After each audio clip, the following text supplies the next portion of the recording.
Welcome to Shelf Help.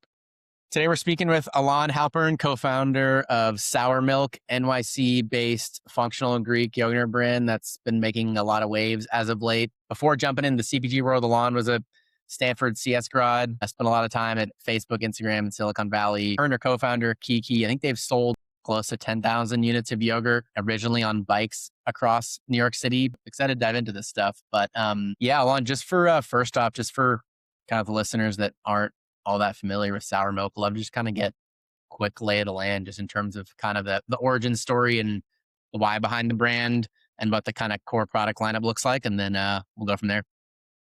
Yeah, absolutely. And thanks for having me on, Adam. I'm excited Yeah. to chat. So, my co-founder Kiki and I met at undergrad. We went to Stanford together. We actually met during a nutrition class taught by a professor named Christopher Gardner, and sort of bonded over our shared passion for food and health systems and how kind of those things interact. And went on to do totally separate careers. Like you said, I studied computer science. Ended up being a product manager at a fast-growing Web3 tech company in 2020. I was there for 4.5 years, and my co-founder Kiki was in private equity for the same duration. Kind of throughout that post grad experience, I was going through some pretty I would say intensive gut health issues that kind of affected me on a daily basis. And so these were things that are standard and common and normal pertaining to the gut. So things like chronic bloating and inflammation, and then other downstream things like brain fog and hormone disruption and all of these things. And what I realized is that all roads led back to the microbiome, and a lot of how you feel every single day stems from your gut and what's going on in your microbiome. And so I was actually an athlete in college. I was on the rowing team. So developed a habit of eating Greek yogurt every day after practice because our coach would line up Greek yogurt bowls after we got off the water. And I'd been eating Greek yogurt every single day because of that habit. And what I realized in the process of trying to heal my gut and fix all these issues was that the Greek yogurt I was consuming every day was actually doing nothing to contribute to my microbiome health. And there's a couple reasons for that. Number one is many yogurts will pasteurize after they ferment, and so that kills off all of the live and active cultures, but it extends the shelf life, so you get this really long-lasting yogurt. Number two is the specific cultures that are used in yogurt they're called the yogurt cultures. So Coccus thermophilus, Lactobacillus bulgaricus, they're great at making yogurt. They're not probiotic cultures that are designed to be really good for your gut. So you're not actually getting those benefits that you get from other probiotics. And then number three is even yogurts that do have probiotics in them, they just don't generally tend to have enough. Your gut has 100 trillion bacteria in it. To make a dent, you need billions and billions and billions on a daily basis. And so I wasn't getting sufficient amount from that Greek yogurt. And so I started making my own. And really the goal was, I'm already eating this thing that has an incredible potential for being really probiotic, right? Yogurt in itself is a really good vehicle for getting probiotics, but the yogurt I could buy on the shelf wasn't actually designed to do that. So I just started making my own that had the right probiotics in the right quantities so that I could eat the thing I wanted to eat every single day and get the benefits my body needed. And that was really the inception of sour milk. It was sort of a self problem that I myself was trying to solve. So it's kind of self-fulfilling need here. And what Kiki and I realized is that 2/3 of Americans have digestive issues, not too dissimilar to what I was experiencing. And simultaneously, yogurt has a 92% household penetration in America. And so if we can take this thing that people are already eating and familiar with and design one that's truly good for your gut, almost a probiotic supplement disguised as a yogurt, you can actually reach way more people than if we tried to sell a pill or a powder or a supplement. And that's kind of the mission behind sour milk, is how do we actually help people achieve awesome gut health outcomes in a way that doesn't force them to change their habits. Looking back at those early days of formulation and product development, I imagine like most, you went through a bunch of iterations to kind of get that final product. And I think I read you really were kind of focusing on trying to get uniquely fluffy and light texture. Love to just get a sense of what that journey looked like in terms of the key variables that were top of mind for you as you were playing around with formulation, what it looked like from between that first version and the final version, and you said, okay, this is right. We feel good about selling this to customers. Yeah, I would say that the yogurt that is on the shelf now, the sour milk that is on the shelf now tastes a lot better than the one that I was making for myself and eating. That's like kind of a huge variant. Obviously, the recipe developed from the yogurt I was making myself, but this one is like actually tastes really yummy. And so that's actually where a lot of the iteration came to be. So the way we were thinking about recipe, it wasn't necessarily like, how do we make a really yummy tasting yogurt? It was like, how do we create a probiotic? And then how do we make that taste good? So how we approached it was like, okay, there are 40,000 different bacteria strains. Of those, like 100 to 300, less than 1% are like probiotic strains. Of that subset of probiotic strains, very few of them will survive in a yogurt form, right? Because yogurt's highly acidic, it has a lot of water content. So there are awesome strains out there that actually really only work in a pill form, not in a food form. And so those had to get eliminated. And then of those that we're left with, which ones actually yield a taste that we think tastes good? And so it really like dwindles down to what we're able to use. So within those constraints, we were doing a ton of iterations on sort of the ratios, the amounts, the combinations, and kind of what textures and flavors that product yields. I feel like I've heard you say something along the lines of most yogurts kind of fall into one of three traps. Can you, assuming I got that right, like what are those three traps, and how did you kind of go about intentionally avoiding those three? Yeah, so this is a bit of what I was mentioning earlier. It's a couple things. It's the pasteurization after fermentation, right? And that helps extend shelf life of yogurt. And that's really like you see that in the traditional Go-Gurts, those types of Americanized yogurts. You'll see that they just don't have any live and active cultures. Then it's the culture choice. So the yogurt cultures are awesome at making yogurt. They're not necessarily the best for your gut. And then Mm. the third thing is quantity.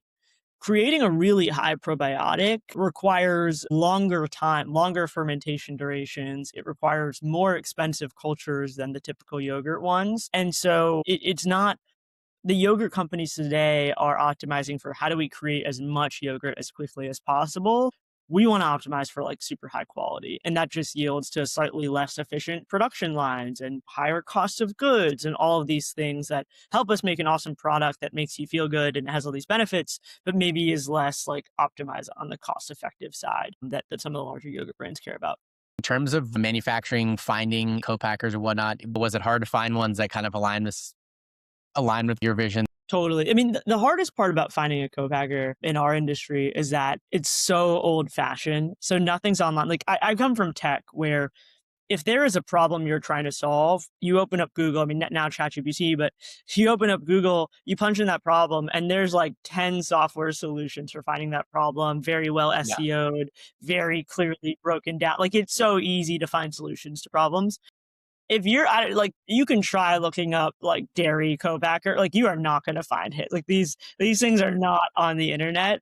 And Yeah. so a lot of the process of finding a co-packer was like calling random numbers, like calling them and being like, do you know anyone? Can you do this?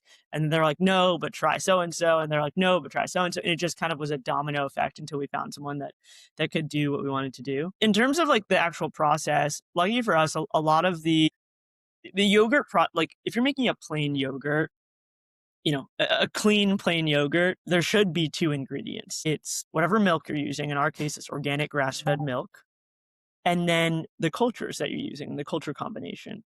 The process of making the yogurt, and this is really cool this is kind of part of the reason why we were so excited about this product, is that the process is actually something that you can literally do in your home and you can do with 2,000 gallons of milk in a factory. And like the process itself is generally the same. That's not the same as like a potato chip or a protein bar or like a snack. Like those types of things cannot be made in your home kitchen.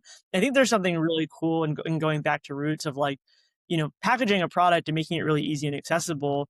But it's also something that if you wanted to make it home, you could. That's how I started making it. The process is very similar. And so really like the changes that we're making in the process are that culture combination that we're using, the temperature that we're fermenting at, the duration that we're fermenting at, but the equipment required to actually do that will be the same as like another yogurt on the shelf. Yeah. And so that made it easy to fit into existing co-packers. oftentimes when I talk to other brands, they'll find that co-packer and are ready to really scale up. Oftentimes they have to make maybe sacrifices is a bit of a strong word, but formulation changes to be able to transition from the kind of a small batch production to, co-packer level production. Did you guys have to make any kind of hard decisions around that? Or was it pretty much, your what you had envisioned, they were able to do exactly what you had in mind? Yeah, it's funny that everyone we talked to a ton of CPG people about this process as we were starting and we were learning. We got to learn so much, and from listening to podcasts and all these things. Yeah. And everyone was like, your first 5 co-man production runs are gonna be trash. Like, don't even like, they're gonna be like, something's gonna go wrong, it's not gonna be good, like, just don't expect it to be, like, a good product for the first, Yeah. 3 to 5 runs. And so going into it, I was really nervous. I had this product that felt very precious, I was excited about where it was, and I was like, "How is it gonna scale?" I wasn't sure how that's gonna scale up on different equipment in larger quantities. And that first production run we got back was, like, amazing. Like, we were like, "This is so good." It's, like, exactly what we want it to be. And we had future kind of co-man hiccups down the line, and it's very common to, like, have something go wrong in your production, but we were very lucky that the first one that we did went, like, very, very smoothly, and it was a product that we were super excited about. Our process is still, like, relatively manual with our co-man. And so because of that, like, our very astute customers will notice, like, "Hey, this batch is, like, a little bit thicker than the last one," Interesting. or it's, like, a little different, and they'll notice that, which is just kind of fun. I mean, we're still small scale, so that type of customers have our phone numbers. Like, many of them are able to, like, just shoot us a note and text us, which is great. But as we sort of get more repeatable consistency, there'll be way less variance in that. From a supply chain standpoint, from what I know, you're based on the East Coast, so it makes sense. You've been sourcing kind of organic grass-fed milk from some upstate New York dairy farms. Kind of curious what that supply chain looks like, I guess, in more detail, like as you continue to scale up you're getting to like, national scale level distribution and you're in, 10, 20, 30,000 plus stores at some point. What do you guys envision what that supply chain is going to look like once you get to that level of scale? Yeah, it's a great question. So the organic industry is really interesting. For non-organic farms, they're able to have like 30,000 cow herds, right? Because you basically can just like cram as many cows as possible into a small surface area. And so if they get sick, you give them antibiotics, all of those things, use hormones, and you can kind of feed them whatever. A lot of these like conventional dairy cows are fed like excess waste product from like other factories and candy and whatnot. So that side of things basically is there's like a bottomless tap of milk you can access if you're going the conventional route.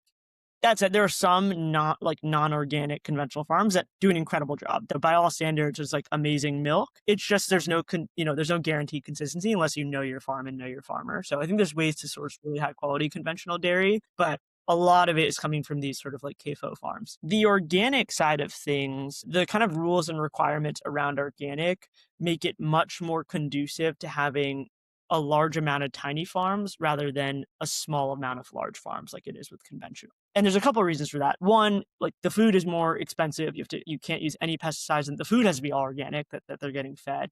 You can't use any antibiotics or medicine. So you have to use all preventative medicine to make sure that the cows don't get sick. And, if you do end up having to use antibiotics, like the cow can no longer be a part of that organic herd. It has to be sold off. And then number 3 is they are required to spend like every single day outside at some point. It's like some super, super large percentage of their time has to be spent outside, and 30% of their diet minimum has to come from pasture. And so you have all these like cow to land ratios that you have to meet, which means, if you have 200 acres of land, that actually puts a cap on the number of organic dairy cows you can have. So you can't just like endlessly grow because each of those cows have a certain acreage associated with it. And so it basically creates this supply chain that's like, a couple really, really huge conventional dairy farms that can kind of scale infinitely, and then like a bunch of really, really small organic farms. And what happens when you want to buy organic milk is they're usually contracted. And so a larger co-op like Organic Valley or Horizon or some of the other ones will basically contract a small dairy farm and say, hey, I will pick up your milk on this schedule alongside all of these other routes. And that enables this like teeny tiny farm that's maybe not producing that much milk to get pooled in with a bunch of others and then sold to like a larger co-op. So that's like, that was probably like more than you asked for on the No, that's like, great. No, I love the detail. yeah, the organic versus conventional sort of like dairy space. But it does pose a couple challenges for us as a new to market brand, right? Because in some sense, we're too big to just say, hey, can we get a couple gallons of milk to make our small batch yogurt? And we're too small to say, hey, we'll take over all of these contracts and like create our own supply chain and pick up route and do all of these things. And so there's like sort of a growth stage here, which is part of the challenge with organic right now, is that we have to kind of stitch together and find these really high quality certified organic dairy farms that can sort of divert milk to us, or maybe they're not contracted and we can buy milk from them. As we grow and scale, the hope is that we can start to develop those direct contracts and relationships and Makes sense. partnerships with some of these organic dairies where we're kind of producing enough volume where we can kind of guarantee that for them. Yeah. Cool. That makes total sense. For, let's just say you had another friend approach you and say, hey, I'm thinking about starting a CPG company as well in the broader dairy space, maybe say ice cream or something. What recommendations might you have for like them in terms of, and they're about to start the co-packer search, like recommendations might you have for them based on what your experience was like? And I guess, eliminating some of the pain points that you had along the way. Yeah, I would say get comfortable with answering unknown phone numbers. That was what I like before this. If I got an unknown phone number, I would never answer it. It was some Yeah. spam or something. Well, now every single one I got to answer because it could be some dairy farm. No, but in all seriousness, I think it's just like, you know, expect to be on the phone a lot. Expect like every person that you meet, even if they can't help you with directly what you need, ask them if they know anyone that might be able to. And that's really like how you end up following down these threads and rabbit holes. I think it's been really fascinating to learn about the industry and listen to the challenges that are being faced and the problems um, that the industry is trying to solve. I think that dairy is there's no better time to be in dairy. Obviously, like American consumers especially tend to swing a lot, but now there's a lot of like updated regulation and recommendations around dairy and positive for dairy. So I think it's a really interesting time to be in that space. Yogurt compared to a lot of other shelf stable CPG categories is it's obviously more of a perishable product. I think shelf life is probably like, I don't know, 6 to 8 weeks ish is my guess. You can correct me if I'm wrong. Um, Definitely seems like that presents some more delicate challenges, especially having a board dial-in and strategy from like, demand planning. What does that look like in terms of, what you guys have found so far in terms of like challenges so far around that kind of timing demand around expiration dates and that stuff? And how are you thinking about that as you really start to scale up as well? Yeah, it's definitely something that was top of mind from the moment we started this. I think that in the early For days, we sure. were like, Yeah. dang, we should have just started a protein bar company that could live on the for a year. But the way we thought about it, especially in the beginning as a new to market brand, was that the moment we stepped into the factory and make, a pallet of yogurt, like 1,200 to 2,000 yogurts, we had to know where that product was going. We Yeah. couldn't just like conduct our first production run and then like market and try and sell it. We had to know. And so how we went about it is we built a wait list of 2,000 people before we ever even stepped foot in the factory. And that way, when we made that pallet of yogurt, we already had this like virtual line out the door of people who were excited to buy it and sell it. And so after that first production run, we went up, we sent the pallet of yogurt down and we sold all of it by hand on Citibikes in 7 days. And that really kind of helped us, build confidence to then increase the size and kind of continue to sell. Now that we're in stores, I think we're learning a lot. We've been selling out on shelves, and some things that we've learned is that grocery stores don't actually tell you when you're sold out. It's like usually we find out because the customer sends a photo and says, "Hey, I tried to get this." And it's funny because as a customer, you're like, "Oh, why are you not on the shelf?" And from us, like, we didn't even know. Like, we'd love to be always on the shelf. So we're learning all of this in the CPG space and navigating the kind of process there. we want to keep a tight lock on like supply and demand. We never want to be sold out. That's like never a goal for us is to be sold out. But we also don't want to kind of overstep our demand where we're jumping to these huge production runs and not actually having the right distribution channels to do that. So part of our growth strategy here in New York City is like being very intentionally focused on New York City, on our backyard, and then expanding regionally once we feel like we've sort of dominated this market and are ubiquitous here. Yeah. You kind of touch on it in terms of like, I mean, clearly there's obviously a lot of learning lessons building in any company, whether you know the industry or not. But what have you felt like coming from the kind of the tech space before coming into CPG? Any things that now that you've been in the space a bit, anything that's actually proven to be pretty useful that you kind of brought over from your learnings in yeah, the tech world into CPG? Yeah, I mean, so I'll give you a couple examples. One like very tactical, like I studied computer science and coded our website, right? Like when we were doing our pickup model, we're using Shopify for our website, and Shopify doesn't natively have this like concept of like a pickup, right? You order it and then they Right. like, partner with FedEx or UPS and they create the shipping label and send it out. And so I basically had to build this feature into Shopify that gated someone's checkout on them choosing a pickup location. And so we would kind of like hard code in these like locations, like pick up in Union Square, pick up in the West Village, pick up on the Upper East Side. And before you could actually go and pay for your yogurt, you had to make that selection. And so like, if I didn't have a software engineering background, like we probably wouldn't have been able to have that user experience of like conducting that model. And we sold like over 8,000 yogurts that way. So that was like a good tangible tactile use for it. I think the other thing is just like product thinking. So I was a product manager for 4.5 years, and I think the way that Kiki and I both sort of approach building a brand, building a product, the packaging, the sort of criteria that we have of how users interact with it and how they feel about it.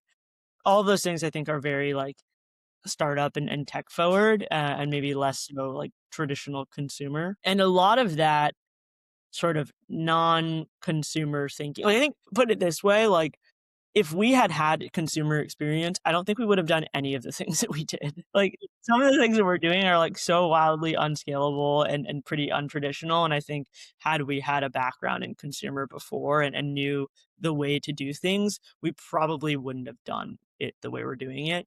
And so I think that we've gotten a lot of value out of thinking out of the box.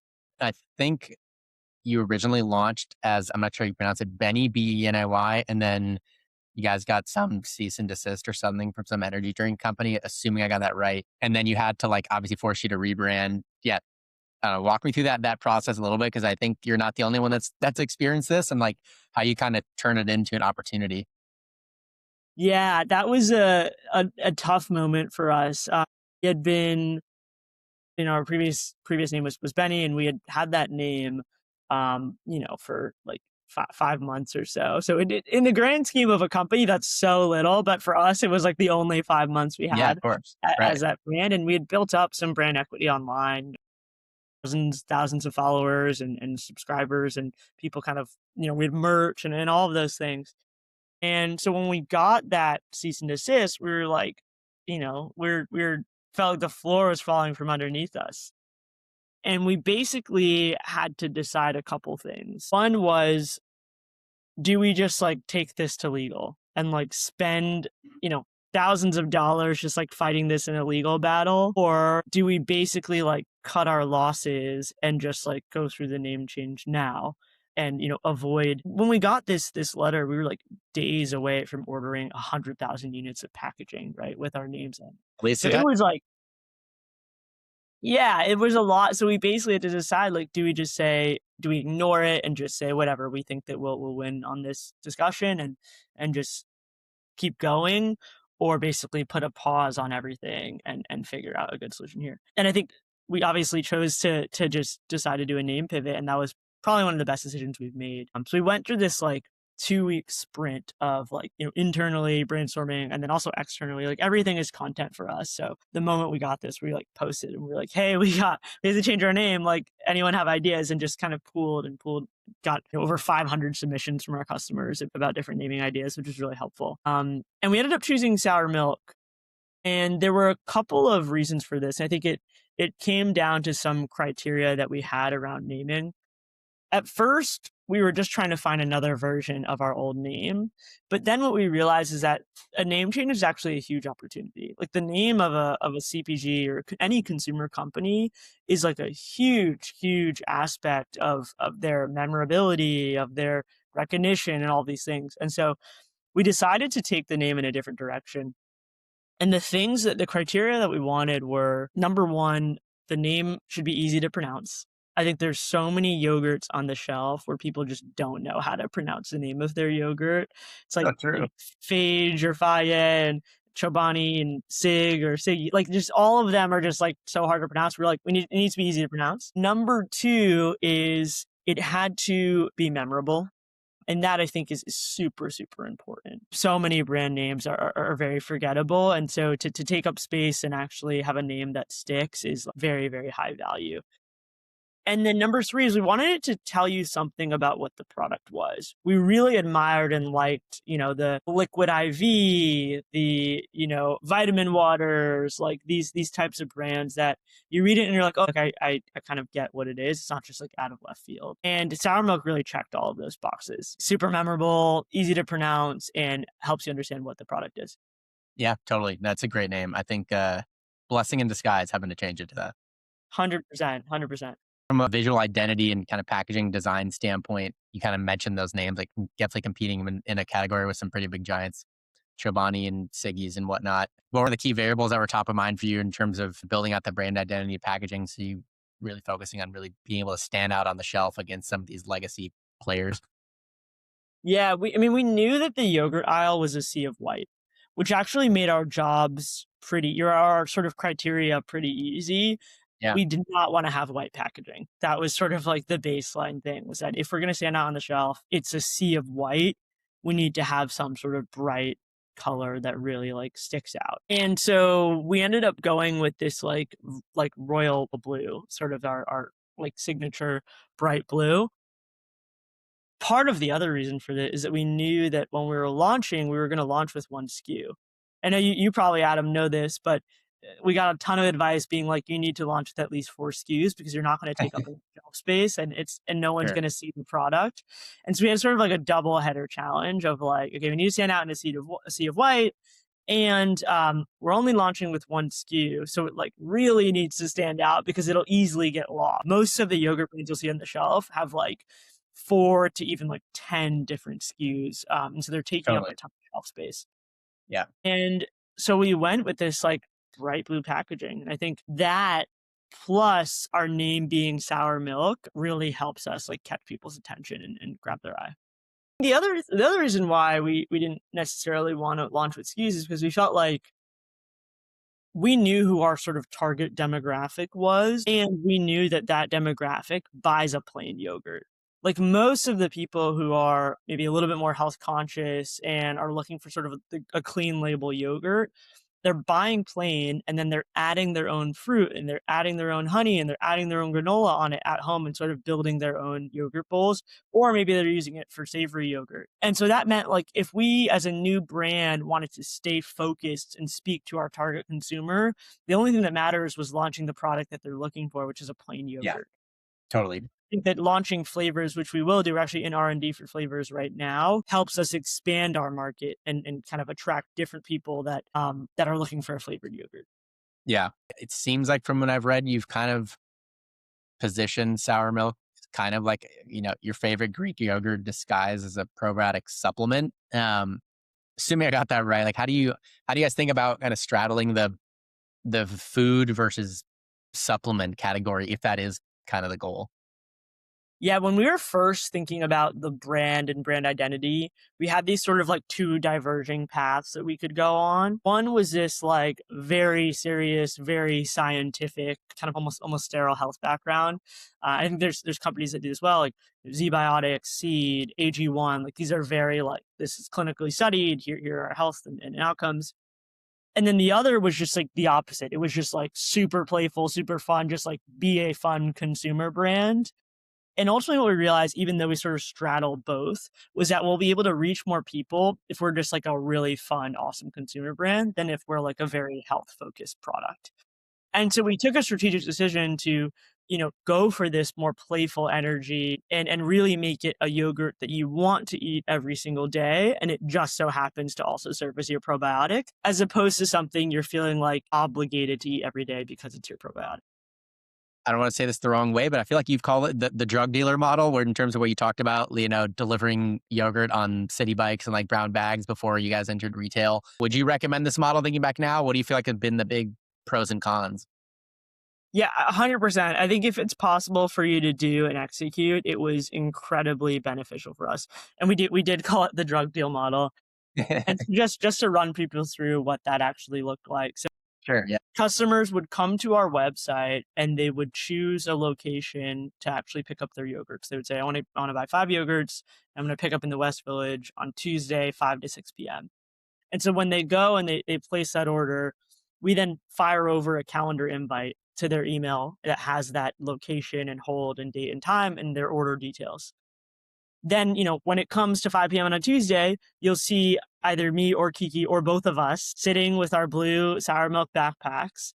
And you'll come over and we'll hand you a brown paper bag of your yogurt that has your 5 yogurts in it. And that was the exchange.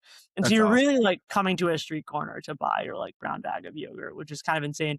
But it became known as the drug deal model because that's just kind of how people would buy drugs. And so there was a couple reasons why we did this and we gained a lot from it. So first and foremost, speed. When you launch, especially a perishable dairy product, the traditional way is to, go produce a product, sign on to a distributor that has a reefer truck, and then, from there, go to a bunch of retailers and sell it there. And we knew that was going to take time, that was going to take a lot of trust, a lot of build out. And ultimately, we were like, our product is in a really good place. We have all this customer demand. Actually, the fastest way to get it to those customers into their hands is by doing it ourselves. And so we wanted to get our product from production into customers' hands quickly. And this was a really good way to do that. Number two is it enabled us to get feedback really quickly. So we were building these direct relationships with customers. We were giving every single one of them our phone number and we could get like immediate.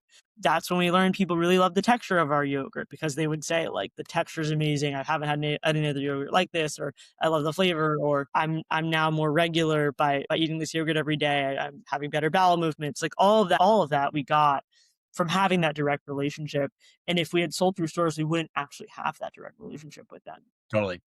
And the third thing, which is really kind of related to that, is there's a world of a difference between going to a grocery store and seeing a product on the shelf for the first time and being curious about that product. Oh, what's that new product? I've never seen it before. Versus going to the grocery store and seeing a product on the shelf for the first time and saying, I met the founders of that company and I've been eating that yogurt all summer.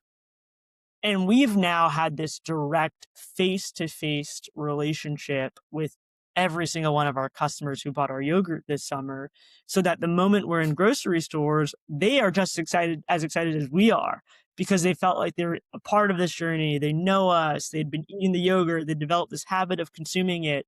And that was just like, we had a hypothesis was that was going to benefit us in the stores. And we saw that play out from like day one when we launched into retail is our customers, our loyalists, and we're our biggest advocates and they were buying the yogurt.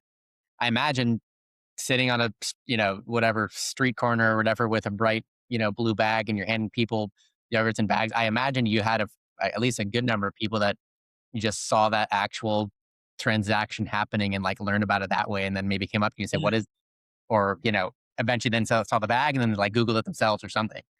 100%. Yeah, we had a ton of people. Sometimes we would sit outside at coffee shops. We had people being like, "What are you doing?" And I'd be like, "I'm selling yogurt," and they would buy it on the spot.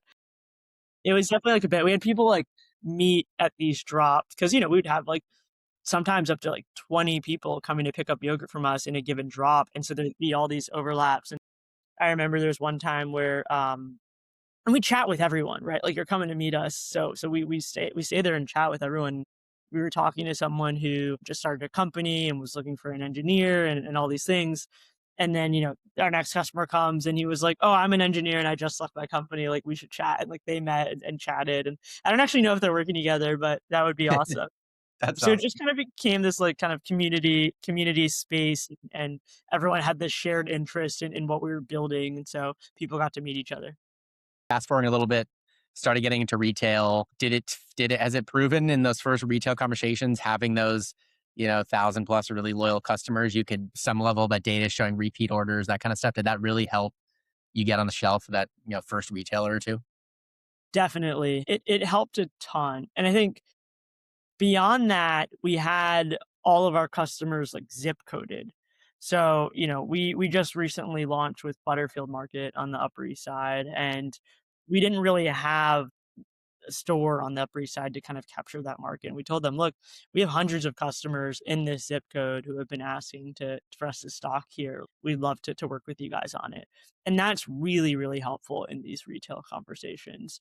And then you have proof points, right? Of course, like in our first two stores that we launched with, we like flew off the shelves. And so we can point to that and say, we launched with these stores and this is how many cases we sold. And we think that you also have a really good market to meet our customers and expand them. Yeah, totally. And I think Happier Grocer was like the first retail partner. Is Yeah, that right? Happier was our first retail partner. Why did you feel like they were the right fit to the first one you wanted to approach? Yeah, we looked at, a lot of different stores, figuring out which one we wanted to actually launch with. We felt like Happier was a really good product discovery and landing pad. So people generally tend to go to Happier and they're more browsing, they're more interested, they stop and stare at things as opposed to like if you're shopping at a Trader Joe's or a Whole Foods or some other stores, like your headphones are in and you're like, don't talk to me. And so it felt more conducive to product discovery. We also just like loved their mission, their vibe. They're very founder friendly Totally. and just felt like it was a really good splashy landing pad for us to start with. Yeah. For other brands that are in, a bit behind you, let's say like 6 months behind you, they're gearing up. Maybe they've got that commitment from that first retailer. Now they're kind of gearing up for that first launch and want to make sure it's successful. What's, I don't know, two or three things that come like top of mind that you might tell them? I think doing localized activations in that area can be really helpful. So if you're launching, your first grocery store is on the Upper West Side, find that local Soul Cycle, that local Solid Core or Totally. whatever local gym and Yeah. contact them and see if you can actually do a pop-up there or do demos there. Obviously in-store demos are also great and you should be doing that in stores, but like thinking creatively beyond that, making it feel like the environment around that store is like you're everywhere within that environment. I think that can be really helpful because they're always going to ask, where can I get it? And you can say, actually, we're in this store, like Yeah. down the block. I imagine probably doing pop-ups and that at like a Soul Cycle, they're probably more friendly and don't charge you the way that retailers do probably too. No, yeah, exactly, exactly. We've had a ton of success partnering with gyms and other sort of tangential partners that our core customer base also kind of goes to. Yeah. Um, what's the retail expansion strategy look like from here? We're focused on New York City at the moment, so we want to kind of capture there's like 1,000 grocery stores in New York City. So we want to capture those sort of local independents here and help sort of meet the existing demand. From there, we'll probably grow regionally, so within the Northeast and sort of expand and fold out. We'd love to be, as far as California by the end of the year, especially because we have a lot of demand out there that we haven't been able to meet yet. But in the short term future, just again, kind of continuing to roll out in New York City. Yeah. That's great. That's awesome. Well, yeah, last question for you. I know you've been in this space now for a bit. You're probably like tracking what's happening. Any just like specific brands or trends in general in the CPG space that have just kind of piqued your interest or things you've been just kind of tracking closely just for fun because they feel exciting or interesting? It's a great question. Or maybe just brands that you admire or think are cool too. If nothing jumps out, that's fine. You can delete this too. Yeah, no. So something that I'll kind of make it more specific. Something that Kiki and I think about is how does the brand image and brand identity evolve at scale? Because there's something like very interesting and cool about like a small brand. Like right now, we're a small brand. It's very founder led. We're like very scrappy. But once we're like in stores nationally, what does that brand identity look and feel like, and how do we maintain authenticity? I think the biggest thing that people lose as they scale is authenticity. You start to create more distance between you and your customer. Yeah, And I right. think there's a couple brands that we're looking at that we think are doing a really good job at that. I'll call out one. I think this is maybe one you get a lot, but I think Graza actually does a really good job at that. They're pretty much ubiquitous now, but their brand identity and online presence still feels very intimate and small and genuine and authentic. And so I think that we will consistently keep touch or try not to lose touch with our customers and our brand identity as we scale. And I think there's a couple good blueprints that we're looking at to make sure that we stay on that path. Yeah. I feel like Fishwife is kind of a good example of that too, to a certain extent too. I'm not sure if you're familiar with. Exactly. Yeah. Yeah. So, you look at their Instagram, it's like total spectrum. There's no like, you look at Instagram, some of these big food corporations, it's like very sterile. It's not very engaging. It doesn't feel very human. And I think we like seeing that brands can be really big and ubiquitous and still maintain authenticity. Yeah, I love that. That's a great point. Yeah, Alon, this has been awesome. What's the best place for people to follow along with you and all the stuff that's going on? I know you guys are kind of building in public, and then best place to follow along with the brand as well these days. Yeah, so if you're in New York City, go to sourmilk.com/stores and find a store that's closest to you. We also partner with Farm to People on deliveries. You can get it delivered to your door. In terms of kind of following and staying up to date, we have a newsletter called Gut Check where we go really, really deep on basically all the topics that you and I just talked about. We share everything that we learn. So anything from gut health to building a business to the name change, like all of those things are shared there. Perfect. I post a lot on LinkedIn, so feel free to connect with me, just my name. And then my co-founder, Kiki, posts a lot of really awesome video content online. So Perfect. TikTok and Instagram at Couchwoman. And there's a lot of behind the scenes, really fun stuff on her account. And then the All right. sour Perfect. milk is at Get Sour Milk. So yeah, Perfect. that's Yeah, I'll all link the all ways to follow us. those in the notes for sure. That's great. Awesome. Great. Awesome, Alon. This has been great. Really appreciate the time. I think that's the pod.